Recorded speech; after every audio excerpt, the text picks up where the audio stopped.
Hey everyone, it's Tim from Your 6 Studios. Today in this video I'm going to show you how to connect and pair your PlayStation 4 controller on over to your iPhone SE. So what we want to do is swipe from the bottom up, tap here, then hold down on Bluetooth. Then go to Bluetooth settings. Then under the Bluetooth section here, searching for a device to connect to under other devices, put your PS4 controller into the Bluetooth pairing mode.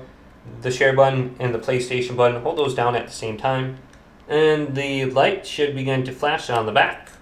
Then scroll on down on your phone, go to other devices, click on your controller, and it should be connected now. So you can see it's connected, and you should be able to start playing your games.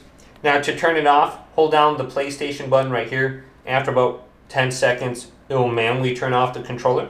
Otherwise, you can go to the little eye right here, click the eye, and then go to disconnect. That'll turn off the controller as well. So we can tap this now, and you can see the controller is going to turn off. Boom, just like that. If we go back here, we can forget the device and on-pair it and on-connect it. So it's a little bit easier to connect it back to my PS4 or PS5. Hopefully this video did indeed help you out. If it did, leave it a big thumbs up. And subscribe to my channel down below for more tech videos coming up next on Your 6 Tech.